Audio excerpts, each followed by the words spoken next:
Welcome back to MoteCon 2024, and I'm proud and thrilled to introduce our next guest. Our next guest is Shirley, and Cheryl is the Director of Digital Learning at Leo Academy Trust and is the Pearson Silver Teaching Award winner for digital innovation. Now, the Leo Academy Trust is one of the most innovative and successful academy trusts in the United Kingdom. And the Academy Trust is like a charter school system in the US. But they are non-profit organizations that run networks of schools. And in Cheryl's role, she's responsible for identifying and supporting digital tools to roll out across their network of schools. Prior to taking her role as Director of Digital Learning, Cheryl worked in the classroom for almost a decade across a number of schools in London. And in recent years, she's been at the forefront of a piece of work into pedagogical technology, shortened to PedTech, which was really showcasing Leo Academy's success and approach to deploying digital technology and one-to-one devices in the classroom. And we've invited Cheryl to talk more about that research because there's a heck of a lot to learn from it directly, but also we're hoping that other schools can be inspired to direct their own research programs to share their own best practices. So without further ado, welcome Shirley. Hi Will, thanks for having me. No, thank you so much for joining us. It's great to have you. No problem at all. This is your first MoteCon. It is my first MoteCon. And we find you, I know you're back at school. You've been back a few days. It's been a bit, has it been a chaotic start to the school year? It's been a very busy start as always, but yeah, children are starting to settle and it's been really nice. Fantastic. All right. So today we're going to talk a bit about the PedTech research report, the background to it, how it happened, and what you've learned from it. Because we were really happy earlier this year to be the sort of a sponsor for one of the days where you showcase the report and the school's approach, the network's approach to other schools and districts or academies across the UK, right? So you're really trying to evangelize what's working well for you at Leo.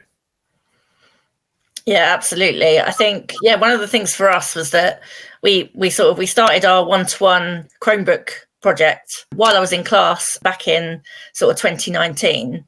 And obviously a lot has happened since then. I think, we'd been through a pandemic and our children had started to really develop really good digital skills. And I think deep down, we knew that it was making a difference, but obviously sometimes that's never enough, like to just say, well, we know it's making a difference. And often we were being asked kind of, well, how do you know, is your data showing it and what's happening there in terms? And I think it's really difficult with technology to be able to say that that's the sole reason that's made the difference, because in education there's so many factors into kind of what causes learning to happen. And so it was quite difficult, and it was quite a difficult area to measure, particularly when you're spending quite a lot of money and funding on that as well. So I suppose that's kind of where it all began, about thinking about how could we measure the impact of technology in a way that was really kind of focused. And we were actually at BET back in 2022. BET, for those who don't know, sorry to jump in. BET, for those who don't know, is the British Educational Technology Conference here in London. That's the one. And our CEO, our sort of chief of office, he was presenting a bit about some of the things that we'd been doing during the pandemic. And there was a lady called Dr. Fiona Smith, who was in the audience of that event. And was sort of sitting there nodding along to what Phil was saying at that event. Afterwards, she sort of came and spoke to us and sort of said, I'm doing some educational research in this area and I'm really interested in kind of what you guys are saying about. And it was mainly around us talking about how it's not necessarily about the tools that are making the difference. It's about how those children are learning in the classroom and how the technology is enhancing that for teachers and students alike. And I think everything she said was completely right. And I think at the time we were very focused on creating a policy that was very focused on technology for learning. And actually, the more we thought about it, the more we were talking about teaching and learning. And we really wanted to be able to captivate that. So by having conversations after BET with Fiona, we thought about asking her to come and kind of commission a piece of research in this area, which has led to our Changing Learning changing lives project. And we did this for a whole academic year. So 12-month project with Fiona, where it involved people from all kinds of levels of our organisation, from people like myself, but also class-based teachers, senior leaders in our schools, and everybody kind of had an area of responsibility, and that involved a whole range of things, from classroom visits, interviews with parents, interviews with teachers, interviews with support staff, so many different things, and also just sort of unpicking a lot of the data sets that we had, end of key stage data to sort of see how, academic performance, etc. And the report, as you can see on the screen, is available for anybody to read. It's split up into kind of different sections for different audiences, I guess. So those that are kind of looking in more the research kind of area, that sections 1, 2 and 3 are really probably useful to you about how we kind of put the report together. Sections 4 and 5 is probably more of the journey. So again, if you don't know about the Leo Academy Trust, kind of some of the things some examples of tools and things that children have said, etc. And then the last section is all about impact and really unpicking data and how that's happened. And I'd like to share a couple of the findings with you really today. Absolutely. I was going to say, please do. I mean, I think this is important. I think it's a helpful overview. Detail is there for folks who want to learn, but I think what we're going to really focus on is building the case for this research. And as a quick summary, what you learned along the way. Obviously, we're thrilled that Mote is part of that, but as you said, it's less about the tools and more about the approach to learning and teaching in the classroom. And I think having spent a little time in Leo, the thing that I was struck by, and others who visit are struck by, is the sincere warmth and commitment to using technology and seeing the benefit of technology in the classroom. And I suspect that there are many folks out there who are trying to make that case in your school. And I think I just want one of the reasons to share this is to show a message that, yes, it can be achieved, and there's a fantastic kind of culture of support around technology at Leo. So I'm going to pop out and leave it to you, Cheryl. I'll come back in a couple of minutes to round things up. So thank you so much. Over to you. Thank you, Will. So just to kind of give you a bit more of a flavour, really, is that some of the things that we found through the report was to look at our sort of reading, writing and maths outcomes at the end of our trust is all primary, from sort of 4 to 11, but these are the end of our key stage results at the end of key stage 2. So when they leave us at 11, they're expected to have a national standard. And just by looking at this, our data shows that when we began our programme in 2019, the kind of national average, the national picture across the UK was that results were slipping, and that was due to lots of different reasons in terms of the pandemic, etc. But what we found that through the nature of our programme is that our results are only growing, which I think has been, and I think when you go through what is classed as an experimental phase, it can be quite daunting for people to think that, if you're a really consistently good school, that could really affect, your data or your results. But actually, we've definitely found kind of the opposite there. And year on year, our results are only getting stronger. And, like I said, it's impossible to say that that's only to do with the approach to technology that we have, because we have excellent teaching and learning, etc. as well. But what we do know is that, it's never implicated through that. The other one is that obviously we measure greater depth as well. So children who are working above the national expectations for their age. And again, year on year, our results are significantly higher than our national standard. And I've got some examples to kind of show you kind of what our approach actually is that might lead to those kind of that kind of data. But for me, I think this is the most kind of important part of the report and the most outstanding, I guess, findings from the report, and something that I'm really, really proud of Leo for is our level of inclusion across our schools. And I think one of the things for me is that when you walk into a classroom, quite often you can usually see those children that have those special needs, that have those significant needs and need lessons adapted for them. Whereas I think you'll see in our schools that when you walk into our classrooms, that quite often, because of the technology that's available to them and everybody's working on a device, that though, you know, it is impossible to see those children. And although those adaptations are there, you know, they're much more subtle. And creating those classrooms where children feel free to, you know, if they need a pair of headphones, they can go over and get them, or they can have them there at their fingertips. But I think when you walk into a classroom where technology is there, everybody is utilising that technology in a totally different way. And you can be looking, you know, you can look at one child, and this is what we did during the report and the research, was that I spent quite a lot of time in classrooms while we were taking part in the report findings. And I was able to kind of look at one child using their device and then look at another child who was sitting next to them, but what they were doing was entirely different. And it all became about giving them options and choices on how to access that learning. And I think, you know, here in the UK, we have a system where if a child does have a special educational need, you apply for something called an ECHP, an educational healthcare plan, which gives them funding, I guess, for, you know, for extra support, I guess. And we also have children who go on our sort of register to say that they do have sort of significant needs. So, for example, maybe your dyslexic children, as an example. So children who may have dyslexia might not need an ECHP, but they still have a sort of level of need that needs to be supported in the classroom.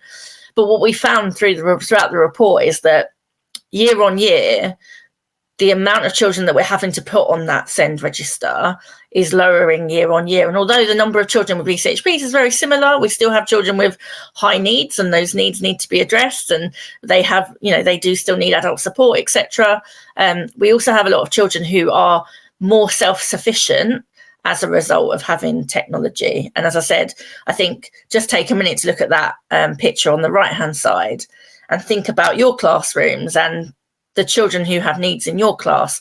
What does it generally look like, you know? And I think quite often here in the UK, schools get stuck in that sort of third circle where, you know, they need to group those children together, and they need to, you know, have additional resources for them in the classroom, like on the table, or they need an adult there to support those children. And as I said, I think what technology has enabled us to do is move into that fourth box now. So when you enter that room, you can't see those children. They are there, they're working. Those teachers know those children really well, and that level of access is there. But those accessibility tools in the classroom allows them to succeed. And I think that for me has been the biggest part of our whole project. And, you know, like I said, I'm just so proud of that. And I think, you know, I think this is the part here, is that, you know, it is technology in the classroom is necessary for some, but it's useful for everybody. And I think, you know, the way that we use technology across Leo Academy Trust is that, you know, is exactly that, is that it is helping everybody. But there are some children who really do need that, you know, those supports where they're able to use things like voice notes, and they're able to use speech to text, etc. And so, you know, not by just giving them that device so they stand out and they have that stigma attached to a device, and actually giving it to everybody so everybody can utilize it and use it in a way that works best for them. And I think when I talk about technology, and I do this quite a lot, you know, I go to conferences and I speak to people where people are a bit more reluctant about technology in the classroom. There's often misconceptions, I think, that happens. I think you have to have a really good strategy to make sure that this doesn't happen. But I think, you know, one of the things that, you know, we often get asked by teachers and leaders and parents, etc., is that just because they use technology, does that mean that they don't do any writing anymore? Or does it mean their handwriting is going to get worse? Or, you know, and I think for me, it's always about explaining that, you know, it's not about the writing at all. And actually, our children across Leo have amazing handwriting and have significant, you know, you can see there in the picture, like that, you know, that child there is, you know, has got really good handwriting and great speed at being able to do it. And I think what's really important is the parts that come before that piece of writing, to prepare them to be confident to go away and write and do it sufficiently. So I think that's where technology can be so powerful.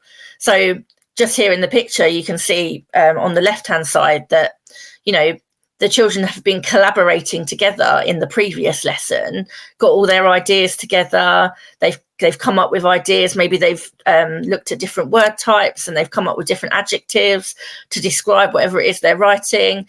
And when it comes to that writing, the Chromebook there is being used as an aid and a guide to support that child and to make that child feel confident to do that piece of writing. They're not stuck there with like a blank page syndrome about what do I write. It also becomes about, on the right hand side here, again, it becomes about the oracy part of it as well. And one of the biggest things when it comes to writing, a lot of the children find it really difficult to construct the sentence, and there's a lot going on when it comes to writing in a child's head. They're being told, right, I've got to think of a sentence. I've got to think of I've been told my target today is to look at adjectives, but I'm always got to think about my capital letters and full stops. And, don't forget that. And there's just so many things. It can be so overwhelming. And I think actually by utilising technology and being able to use things like voice recording, children can come up with that sentence. And then when it does come to the writing, they're able to listen back to it. They're able to go, I really like that sentence. And for some children, just listening to that sentence and writing it in their book is probably all they're going to be able to do. But there'll be other children that will listen to that sentence and go, okay, I like that sentence, but I'm going to make that better now. And there'll be other children in that class that will read that sentence and go, okay, I want to add some more things because my teacher's told me that this is my target this week. And so I think, in terms of things like vocabulary and those higher order thinking that goes on during a piece of writing can be huge. I've noticed you've come, Will, so I'm going to hand back over to you.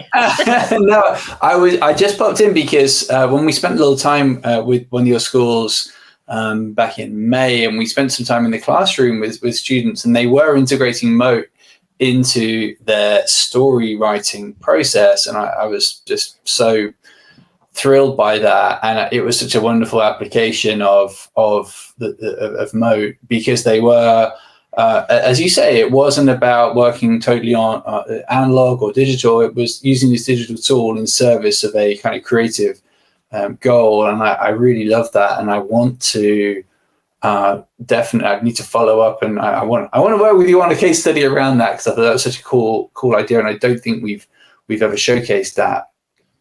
So this report and this whole philosophy, and obviously, you're out there championing, and it sounds like there is a movement. You are having an impact, and you're seeing other schools look at the results and try and apply it. I guess, what's the one lesson or one recommendation that you would make to anybody thinking about, I guess, making a stronger case, or even like looking to create a research program around what their school is doing? What would be the one thing you would recommend people to do?